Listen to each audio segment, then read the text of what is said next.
और किछु नव प्रयास जे भैया के आदेश छै से अपने सब लग सुनाबी। ई बिसहरी गीत छै।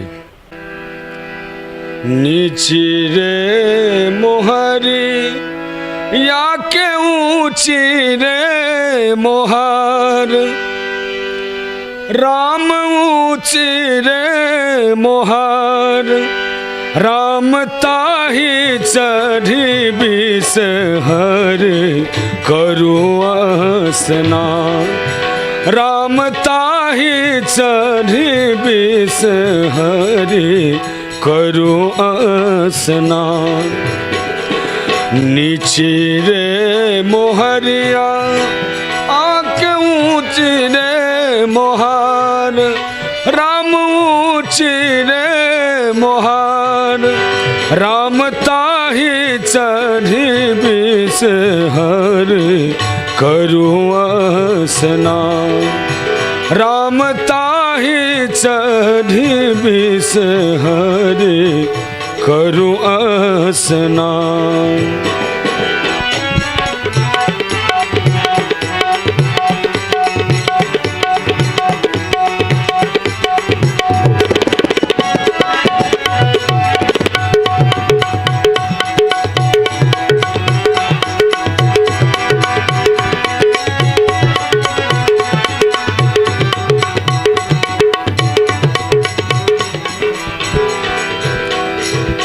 नहाए सुनाए बिसहर था करथ केस, राम था करथ केस, राम सोना के कहिया काग लगे, राम सोना के कहिया काग लगे, राम ताहि पैस बिसहर करिया स्नान।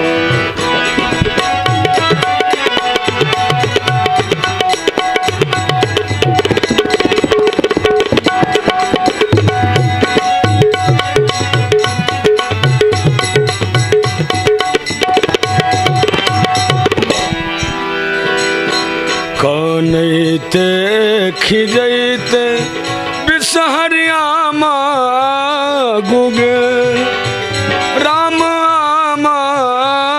गुगे, राम सोना के कहिया आजो काग लगे, राम सोना के कहिया आजो काग लगे, राम ताहि पैस बिसहर करू स्नान।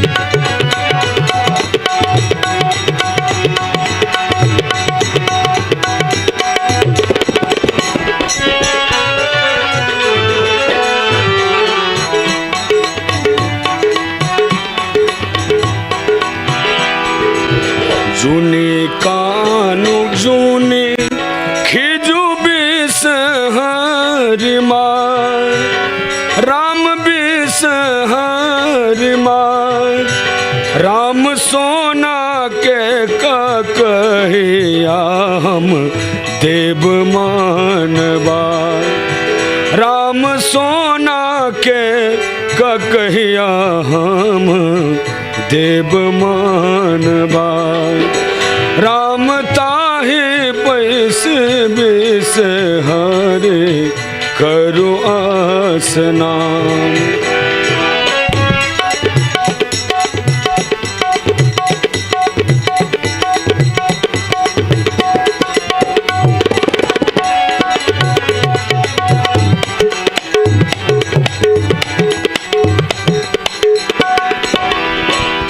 फल मध गुआबा और नवेद मधपान, राम नवेद मधपान, राम देवी मध विष हरे जगत लोक जान। राम देवी मध विष हरे जगत लोक जान। नीची रे मोहारी या के ऊंची रे मोहार, राम ऊंची रे मोहार। राम ताही पैसी विष हरे करु स्नान।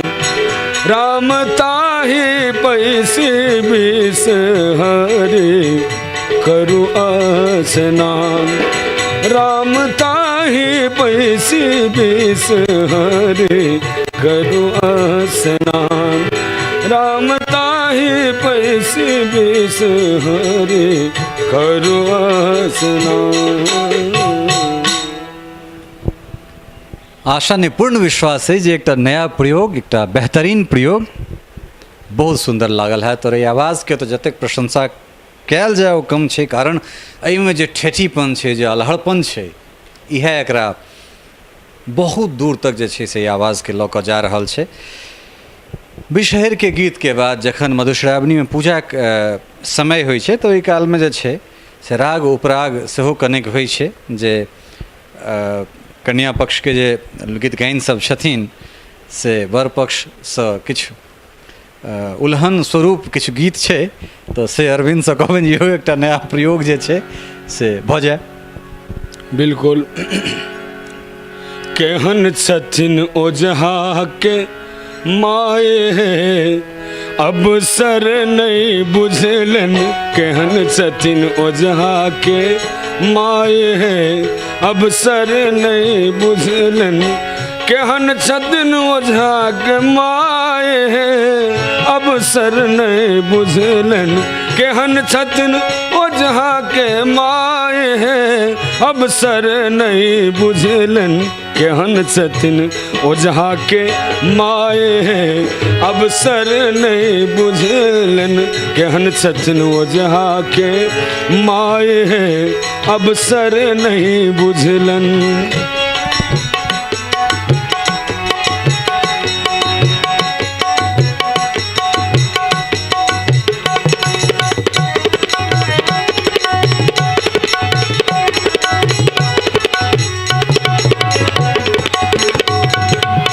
घर पछुअरबा में बस एक कुम्हरा।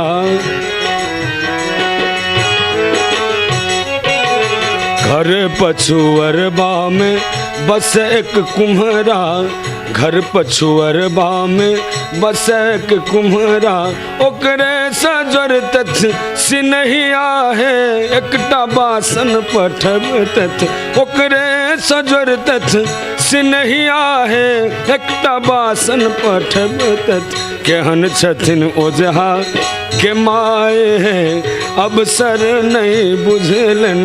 केहन छथिन ओझा के माए अब सर नहीं बुझलन।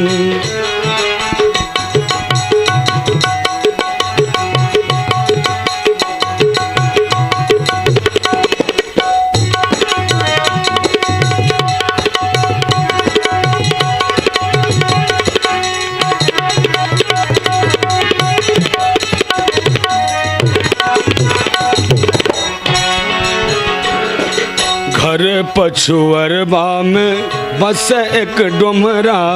घर पछुअरबा में बस एक डुमरा।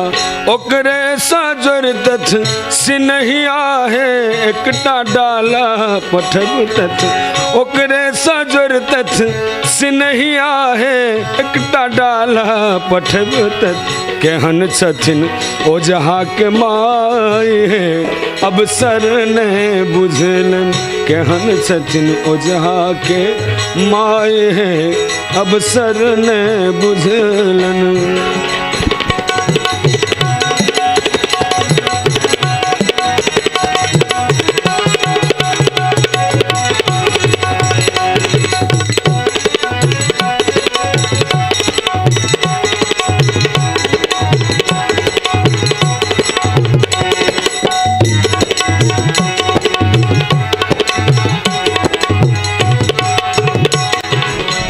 घर पछुअरबा में बस हलवैया, घर पछुअरबा में बस हलवैया।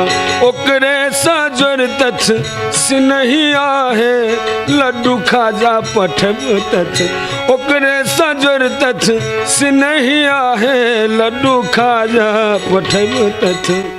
हे केहन छथिन ओझा के माय हे, अवसर ने बुझलन। केहन छथिन ओझा के माय हे, अवसर ने बुझलन। केहन छथिन ओझा के माय हे, अवसर ने, हे अवसर ने, हे अवसर ने, अवसर ने बुझलन। केहन छथिन ओझा के माय हे, अवसर नहीं बुझलन। चूँकि एक प्रयोग एहि दुआरे जे लोकगीत छै, महिला गायिका सब गबैत रहली है, मुदा अपन जे परम्परा छै, अपन जे पारंपरिक गीत सब छै, ई जे डीजे में जे हमरा सब ओझरायल छी, तऽ ताहिमे जे चीज महिला के कंठे छै, ओकरा जब पुरुष कंठे गायल जाय तऽ ओकर प्रासंगिकता की बनतै, एकर पाछाँ मूल उद्देश्य इएह छल। अरविंद के कहलियनि, बबलू के कहलियनि, दुनू गोटा तैयार भेला और उम्मीद करै छी जे एकटा नया मीलक पाथर जरूर लिखा गेलै। एहिके बाद पुरखो सब ई गीत गेनाइ शुरू करतथि, एतेक हमरा पूर्ण विश्वास है।